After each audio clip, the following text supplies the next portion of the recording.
નમસ્કાર વિદ્યાર્થી મિત્રો, 10 જૂન 2026ના ડેલી કરંટ અફેરમાં આપનું હાર્દિક સ્વાગત છે. મિત્રો, ક્વેશ્ચન નંબર 1. તાજેતરમાં હાન સેઓંગ સુકે કયા દેશના વડાપ્રધાન તરીકે નિયુક્ત કરવામાં આવ્યા? તો સાચો જવાબ આવશે મિત્રો ઓપ્શન સી, દક્ષિણ કોરિયા. હવે મિત્રો, દક્ષિણ કોરિયાના નવા રાજકીય વિકાસ મુજબ વર્તમાન રાષ્ટ્રપતિ લી જેમ્યાંગ દ્વારા હાન સિયોંગ સુકને દેશના પ્રધાનમંત્રી તરીકે નામાંકિત કરવામાં આવ્યા છે. હાન સિયોંગ સુક હાલમાં નાના અને મધ્યમ ઉદ્યોગો તથા સ્ટાર્ટઅપના મંત્રી છે. તેઓ અગાઉ દક્ષિણ કોરિયાની મોટી ટેકનોલોજી કંપની નાવેરના સીઈઓ પણ રહી ચૂક્યા છે. હવે મિત્રો, જો તેમની નિમણૂક રાષ્ટ્રીય સભા દ્વારા મંજૂર થાય છે તો તેઓ દક્ષિણ કોરિયાના ઇતિહાસમાં બીજી મહિલા પ્રધાનમંત્રી બનશે. તેમની મુખ્ય નીતિ દિશા દેશમાં કૃત્રિમ બુદ્ધિ એટલે કે એઆઈ વિકાસ અને આર્થિક સમાન વૃદ્ધિ પર કેન્દ્રિત છે. આ નિર્ણયને દક્ષિણ કોરિયાની રાજનીતિ અને ટેકનોલોજી ક્ષેત્ર માટે મહત્વપૂર્ણ બદલાવ તરીકે જોવામાં આવી રહ્યો છે. હવે મિત્રો, ક્વેશ્ચન નંબર 2. દ્વિવાર્ષિક સારેક્સ સૈન્ય અભ્યાસ જાપાન અને કયા દેશ વચ્ચે યોજાયો હતો? તો સાચો જવાબ આવશે મિત્રો ઓપ્શન સી, દક્ષિણ કોરિયા. હવે મિત્રો, જાપાન અને દક્ષિણ કોરિયા વચ્ચે સંયુક્ત સમુદ્રી બચાવ અભ્યાસ સારેક્સ એટલે કે સર્ચ એન્ડ રેસ્ક્યુ એક્સરસાઇઝ યોજાઈ હતી. આ અભ્યાસ જાપાન અને દક્ષિણ કોરિયા એટલે કે સાઉથ કોરિયા નૌકાદળો વચ્ચે કરવામાં આવે છે. તેમાં Japan maritime self defence force અને રિપબ્લિક ઓફ કોરિયા નેવી ભાગ લે છે. આ અભ્યાસ 1999માં શરૂ થયો હતો. તેનો મુખ્ય ઉદ્દેશ્ય દરિયાઈ આપત્તિ અને માનવતાવાદી સંકટોમાં સંયુક્ત કાર્યવાહી સુધારવાનો છે. હવે 2017 પછી બંને દેશો વચ્ચે તણાવને કારણે આ અભ્યાસ બંધ હતો, પરંતુ 2026માં લગભગ 9 વર્ષ પછી ફરી શરૂ થયો છે. નવી કવાયત જેજુ આઇલેન્ડ અને ગોટો આઇલેન્ડ નજીક આંતરરાષ્ટ્રીય જળોમાં યોજાઈ, જેમાં બંને દેશોના યુદ્ધ જહાજો અને અદ્યતન નૌકાદળ સાધનોનો ઉપયોગ થયો હતો. આ પુનઃપ્રારંભને જાપાન દક્ષિણ કોરિયા સંબંધમાં સુધારાની દિશામાં મહત્વપૂર્ણ પગલું માનવામાં આવે છે. હવે મિત્રો, question number 3. UN military gender advocate of the year award 2025થી કોને સન્માનિત કરવામાં આવ્યા? તો સાચો જવાબ આવશે મિત્રો ઓપ્શન બી, અભિલાષા બરાક. હવે મિત્રો, વર્ષ 2025નો UN military gender advocate of the year award ભારતના મેજર અભિલાષા બરાકને આપવામાં આવ્યો. તેઓએ લેબનાનમાં સંયુક્ત રાષ્ટ્રની શાંતિ mission United Nation interim force in Lebanon હેઠળ ઉત્કૃષ્ટ સેવા આપી હતી. તેઓ એન્ગેજમેન્ટ ટીમ કમાન્ડર અને જેન્ડર ફોકલ પોઈન્ટ તરીકે કાર્યરત હતા. તેમણે 5000થી વધુ મહિલાઓ અને કિશોરીઓ માટે આરોગ્ય, શિક્ષણ અને કૌશલ્ય વિકાસ કાર્યક્રમો પણ ચલાવ્યા હતા. આ ઉપરાંત મહિલાઓ અને બાળકોની સુરક્ષા માટે એઆઈ આધારિત લેબનોન જેન્ડર ઇનિશિયેટિવ પણ શરૂ કરી. મેજર અભિલાષા બરાક ભારતીય સેનાના પ્રથમ મહિલા કોમ્બેટ હેલિકોપ્ટર પાયલટ પણ છે. આ એવોર્ડ યુએન દ્વારા 2016માં શરૂ કરવામાં આવ્યો હતો અને શાંતિ મિશનમાં લિંગ સમાનતા અને મહિલા સુરક્ષા માટે મહત્વપૂર્ણ યોગદાન આપનાર સૈનિકોને આપવામાં આવે છે. હવે મિત્રો, ક્વેશ્ચન નંબર 4. વર્લ્ડ સ્ટ્રેંગલિંગ ચેમ્પિયનશિપ 2026માં ભારતના નેહા સાંગવાને કયો મેડલ જીત્યો? તો સાચો જવાબ આવશે મિત્રો ઓપ્શન સી, સવર્ણ એટલે કે ગોલ્ડ મેડલ. હવે મિત્રો, ભારતના કુસ્તીબાજ નેહા સાંગવાને મંગોલિયામાં યોજાયેલી Ulaanbaatar open ranking series 2026માં ગોલ્ડ મેડલ જીતી લીધો છે. તેમણે મહિલા 59 કિલોગ્રામ ફ્રી સ્ટાઇલ કુસ્તી કેટેગરીમાં ઉત્તમ પ્રદર્શન કર્યું. ફાઇનલમાં તેમણે ઉત્તર કોરિયાના ખેલાડી પ્યોલ હોંગને 5-3થી હરાવી અને ગોલ્ડ મેડલ જીતી લીધો છે. તેમણે સમગ્ર ટુર્નામેન્ટ દરમિયાન અપરાજિત રહી કુલ 5 મેચ જીતી હતી. આ વિજય તેમના માટે સતત બીજી ગોલ્ડ જીત છે અને તે પહેલાં તેઓ મહમેટ માલો રેન્કિંગ સિરીઝ 2026માં સિલ્વર મેડલ પણ જીત્યા હતા. આ સિદ્ધિ ભારતીય કુસ્તી માટે આંતરરાષ્ટ્રીય સ્તરે વધુ એક મહત્વપૂર્ણ સફળતા ગણાશે. હવે મિત્રો, ક્વેશ્ચન નંબર 5. ફ્રેન્ચ ઓપન 2026 પુરુષ સિંગલ્સ ટાઇટલ કોણે જીત્યું છે? તો સાચો જવાબ આવશે મિત્રો ઓપ્શન સી, એલેક્ઝાન્ડર ઝવેરેવ.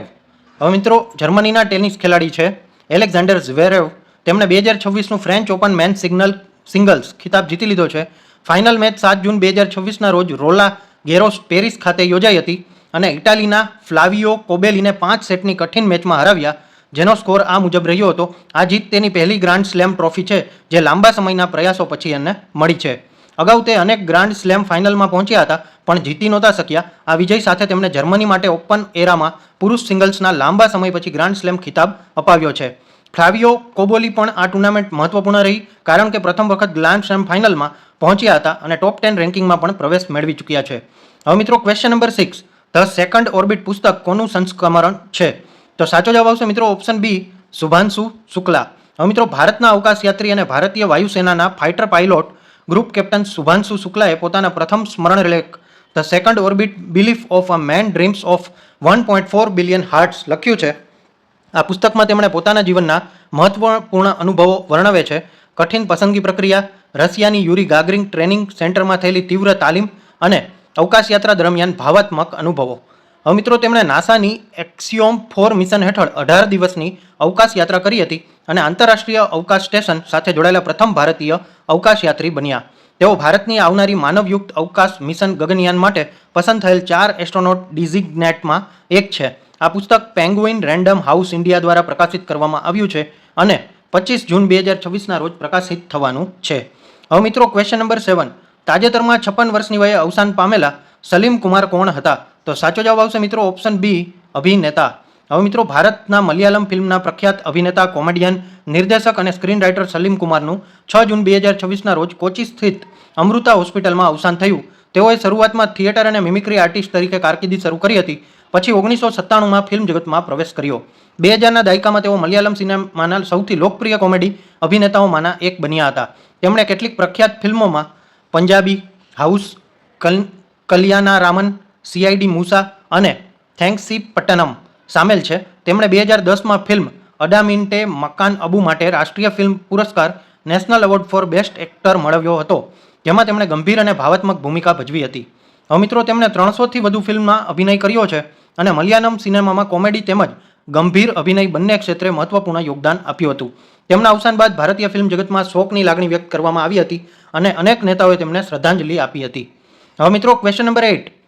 તમાકુ જેવા નશાકારક પદાર્થો પર 1 વર્ષનો પ્રતિબંધ કયા રાજ્યએ લગાવ્યો છે?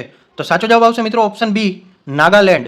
ભારતના રાજ્ય નાગાલેન્ડમાં સરકાર દ્વારા 1 વર્ષ માટે તમાકુ અને નિકોટિન આધારિત ખાદ્ય પદાર્થનો પર રાજ્યવ્યાપી પ્રતિબંધ મૂકવામાં આવ્યો છે. આદેશ 4 જૂન 2026ના રોજ ફૂડ સેફ્ટી કમિશનર દ્વારા food safety and standard act 2006 અંતર્ગત જારી કરવામાં આવ્યો હતો. આ પ્રતિબંધમાં ગુટખા, પાન મસાલા તથા તમાકુ નિકોટિન ધરાવતા ચાવી શકાય તેવા તમામ ઉત્પાદનોનો સમાવેશ થાય છે. તેના અંતર્ગત ઉત્પાદન, પેકેજિંગ, સંગ્રહ, પરિવહન અને વેચાણ તમામ પર સંપૂર્ણ રોક લગાવવામાં આવી છે. આ નિર્ણયનો મુખ્ય હેતુ જાહેર આરોગ્યની સુરક્ષા કરવો અને ખાસ કરીને યુવાનોને તમાકુના નુકસાનકારક પ્રભાવથી બચાવવાનો છે. હવે મિત્રો ક્વેશ્ચન નંબર 9. અક્ષય પાત્ર મંદિર જે નવા સ્વરસામ ભવનમાં ઉદ્ઘાટનને કારણે ચર્ચામાં હતું તે ક્યાં આવેલું છે? તો સાચો જવાબ આવશે મિત્રો ઓપ્શન સી, નવી દિલ્હી. હવે મિત્રો દિલ્હીના RK પુરમ વિસ્તારમાં આવેલું RK પુરમ ન્યૂ દિલ્હી સ્થિત અયપ્પા મંદિર પરિસરમાં નવું સબરીસામ કોમ્પ્લેક્સનું ઉદ્ઘાટન કરવામાં આવ્યું.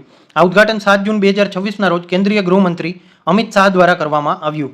આ નવું કોમ્પ્લેક્સ ધ્યાન, યોગ, તપસ્યા અને આધ્યાત્મિક સાધનાના કેન્દ્રો તરીકે વિકસાવવામાં આવ્યું છે.